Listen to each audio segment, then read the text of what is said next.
Good afternoon, everyone. Welcome to NUS Business E-Open House Live panel. And today, we'll be talking about accountancy as a program, as well as accountancy as a career. So before I start, if this is your first time tuning in, we are now live in our very own business building, Mokhtar Riyadi building. So my name is Macy. I'm a Year 3 accounting student. And here with me today on the panel, I have Associate Professor Cheng Chi Kiong, who is our Vice Dean, as well as an accounting professor. Hello. We have Mr. Jarvin, who is the Head of Strategy and Planning of the Singapore Accountancy Commission. And last but not least, we have Associate Professor Srini, who is also an accounting professor. Hello. So if you guys have any questions, do feel free to note them down in the Facebook Live comments, and we will do our best to answer everything as much as possible. But before we start, we'll wait for you guys to key in your comments. Let me just start by asking Prof. Cheng. Yes. What exactly does an accounting graduate do after he graduates? Oh, okay. Hi. Good afternoon. For accounting student after graduation, there's actually three main routes that you can take. Right? The first route is to go to what we call the public accounting firms and take on roles such as being an audit assistant, or tax consultant, or mergers and acquisition consultant. Right? So you work in a professional accounting firm. Right, that's the first path, and many graduates go along that path. Right? At least 50% of our graduates will take that path. Then the second path you can take, right, is to go to the companies, right, and become an in-house accountant, right. And this can also include charities and non-profit organizations where you have in-house accountants keeping the accounts for the organization and preparing the financial statements for the organization. So that is the second path. And the third path is where the accounting graduates go to related fields. Right? They don't actually go and do accounting, right? They go to related fields such as banking, right? Such as consultancy work, right? And some other types of advisory work. Okay. But I think nowadays there's actually some evolution of these roles, right? And I think Mr. Jermin Ong from the Singapore Accountancy Commission is best placed to talk about these evolving roles of the accountant. Hi. So the accounting actually evolved quite a fair bit for a huge part of the century. Perhaps accountants are mainly involved in doing recording work or certification work like auditors in public accounting firms. However, with digitalization, actually a lot of organizations have transformed themselves digitally. They have more data to work with, financial data. So more accountants actually today are working in advisory related roles. And based on our data, these are actually some of the key jobs that have been growing over the last few years. So compared to traditional accounting roles, which is still the most of our graduates or workforce work in, like being auditors, working in assurance, or in the as accountants or chief financial officers in listed companies and so on. We also have quite a number of people which is steadily growing over the years working in advisory roles, which Prof mentioned. These roles could range to be in specialist roles such as valuation, restructuring, where if a company unfortunately have some problems in their financial health, they actually could rely on a restructuring specialist to restructure the companies back to good health. We also have people these days embarking on careers in financial forensics, where they actually look at financial data to try to look at whether any financial crimes have been committed and so on. So these are very interesting roles that are emerging these days in the news economy. Okay. There's a growing role for technology in terms of data analytics that many students are taking interest in. We have a compulsory coding program class for the students. They have to learn how to do Python or other programming, because even the big four accounting firms are now asking students who join them to do a little bit of analytics when they go to their clients. So my second question is there a double degree program in business and accountancy in NUS? Okay, I'll answer that. Well, there is no double degree in accountancy and business in NUS. For the very simple reason, right? Our accountancy degree and the business degree, right, the foundation modules, which is about 12 to 13 modules, are the same for both degrees, both the accountancy and the business degree. So there's actually a substantial overlap of modules, right? And under the NUS rules, right, any overlap more than 1/3, right, cannot form a pair of double degree. So in NUS, double degrees are across faculties, right? So for example, we have law and accountancy, or law and business, engineering and accountancy, or engineering and business, but we do not have double degree within a particular faculty. So since business administration and accountancy are in the same faculty, right, and because the overlap of the curriculum is more than 1/3, right, therefore we don't have this double degree. But our accountancy degree, right, the students basically go through all the basic things that the business student have to learn, and then they then top it up with specialization in 11 accounting modules plus an accounting internship, right? So the accounting graduate, right, effectively is actually well trained in business first, and then specializes in accounting. Right? Okay, thank you. And maybe just a follow-up. So now that we have our accountancy program, how has NUS Business School prepared us to stay relevant in the accounting field today? We revamped our BBA curriculum for accountancy a couple of years ago, and we included several new modules which would fit with the change in the economy. Like I said before, we included programming classes, we included strategy classes, certain entrepreneurship classes. So students can take these classes to boost their or dovetail with their accounting specialization. Yeah. Maybe to elaborate a bit more on that, for the programming classes, right, now the curriculum include in the first year there is Excel macro programming, and then in the second year there's Python programming. Right? So all business student and accountancy student go through this programming class to give them a foundation, right, to be able to do data analytics later on. And then in the higher level, in the fourth year, in the third year accounting modules, right, we continue to have the traditional modules of accounting, financial accounting, assurance, managerial accounting, taxation, company law. Those are the traditional modules that accountant has to complete in order to become a professional accountant. But for the fourth year honors module, right, we have more exciting kind of modules such as audit in financial institutions, right? Audit and compliance in financial institutions. We have more modules such as advanced taxation and internal audit, right? And these are more new roles that accountants tend to move into now as well. Okay, and now we actually have a question coming from a student. So, how are we coping with the changing technological climate, and which part of accountancy might be replaced by technology? So perhaps I'll take this question. So over the last 2 years, actually, we are also aware that there have been a number of reports or concerns that shared by the industry or students that they are fearful that robots will take over the roles of accountants. I myself think that it's a bit over-sensationalized. However, perhaps let me share a bit of the background of how accountants work with technology in the first place.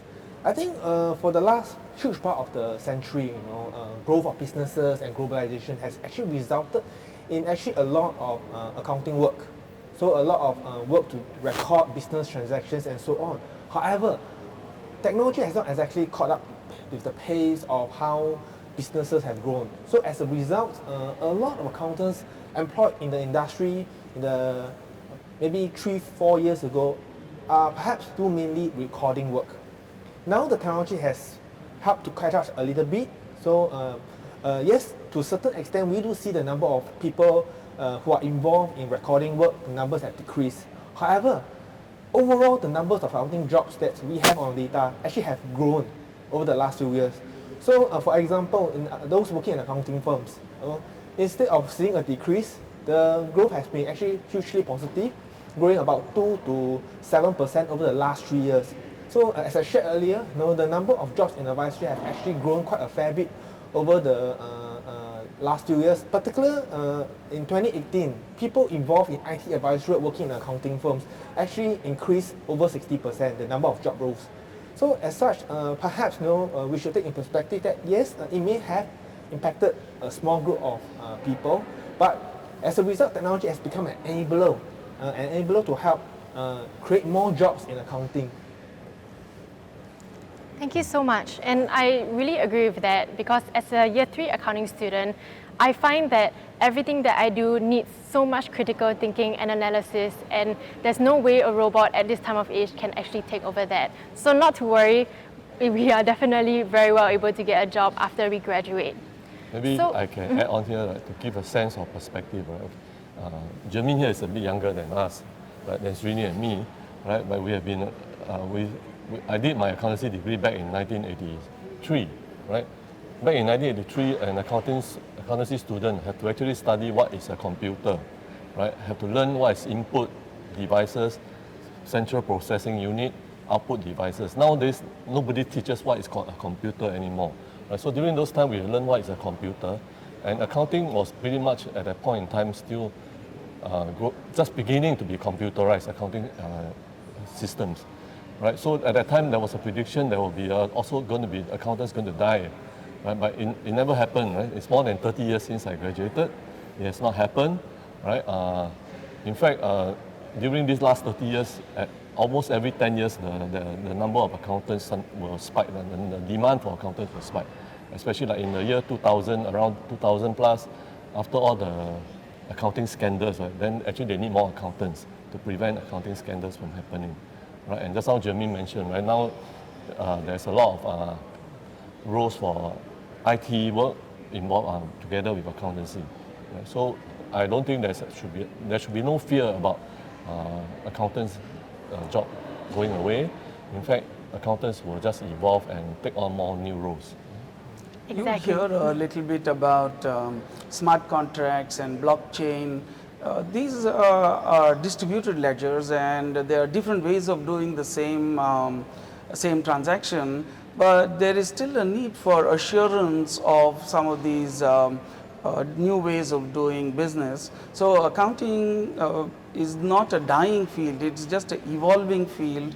You'll have to learn new things and do new things. You won't be writing debits and credits like I did when I did my undergraduate. So, once an accountancy graduate like me graduates, am I considered a standard chartered accountant? A chartered accountant, sorry. So maybe I'll take that question. So in Singapore, we have what we call the Singapore Chartered Accountant Qualification. This is a national qualification for accountants in Singapore. Like most advanced and developed countries in the world, okay, all these countries like UK, they have their own national qualification. So Singapore, we have our own, which we actually launched in 2013. Okay, so typically graduates from NUS, they could, after graduation, they could embark on the qualification. There's about 5 to 6 modules inside, and with about 3 years of working experience, they can become a chartered accountant. Okay, like most professionals, whether it's lawyers, doctors, it's quite normal and quite typical for them. Once you finish your degree, you have to acquire some relevant industrial experience, take some exams, and from there you can become peer recognized by our peers to become a qualified practitioners. So it's the same for accountant. And for our qualification in Singapore, okay, it has been recognized by quite a number of leading professional bodies in the UK. So we have signed mutual recognition agreements with those in the UK, Scotland, as well as Ireland. So to add on to that, what Jermaine has stated, right? So our accountancy degree from NUS, right, is fully accredited with Singapore Accountancy Commission, right? Meaning that when our students graduate, right, they are exempted from the foundation level of the Singapore Chartered Accountant Qualification exams. Right? So they proceed to what just now Jermaine mentioned, the final stage, right, the professional stage, which is 6 modules.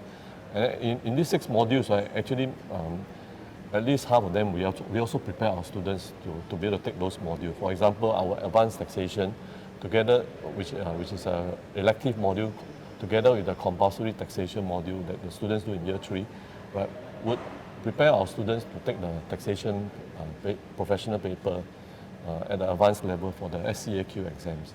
Right? And likewise, we also have a module called the capstone module in accountancy, right? And there's a similar capstone paper, right, in the SCAQ. So if you come to the NUS accountancy program, right, not only will you get the exemptions from the foundation module level, right, you will also be fairly well prepared, right, if not very well prepared, for the professional level exams, which you take after you graduate. Yeah, so I also understand from my colleagues who are responsible for the qualification, they shared that actually NUS students do pretty well. Yes. At least 70% passing rate for NUS students, graduates. That's great to hear, especially for me. So now we have another question from a fellow student called Jasmine Lim. Now, she seems to be deciding between NTU and NUS. So my question is, what is the key difference and what makes NUS Business School different from NTU? Okay, if you look at well, I assume Jasmine is interested in accountancy, right? Yeah, so of course, the accountancy degree, right, in NTU is 3 years, right? That's clear, right? But the accountancy degree in NUS is actually, you can either do it in 3 years or you can do it in 4 years, right? And I put to you, those of you who are interested in doing accountancy, it's actually much better to do it in over 4 years, right, than over 3 years. Why?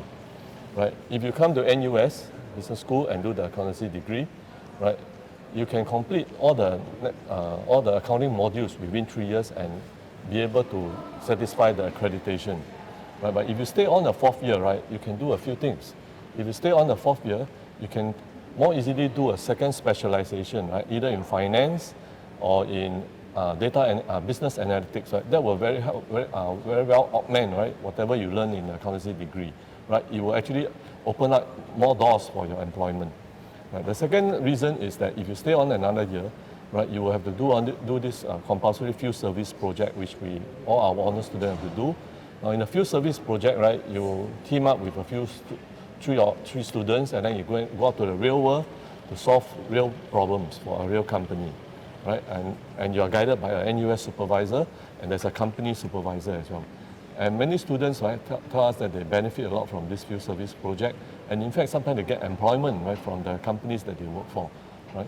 So this field service project, plus the fact that you are able to more easily achieve a second specialization on top of your accountancy degree, right, will actually prepare you very well, right? And the benefits of this, right, I would say, outweigh having to stay another year to do the degree, right? So it's actually good for you, I recommend, right? Thank you for that. And now moving on to our next question, we have a question from Sapphire Liu. Is it possible to apply for an accountancy and business double degree in NUS? I think I answered the question earlier already, right? There's no double degree in accountancy and business in NUS for the simple reason that both accountancy and business administration are offered in the same faculty. The curriculum has too much overlap, right? It's almost 40% overlap, and under NUS rules, right, double degree cannot have more than 1/3 overlap. Right? So for that reason, we don't have a double degree in NUS for accountancy and business. Right? But you can do double degrees in accountancy and law, and also accountancy and information system, which is very appropriate, or accountancy and econs. Right? Thank you so much. So now, unfortunately, we are running out of time. So if you have any more questions, do note them down in the Facebook Live comment, and we will do our best to answer them as much as possible.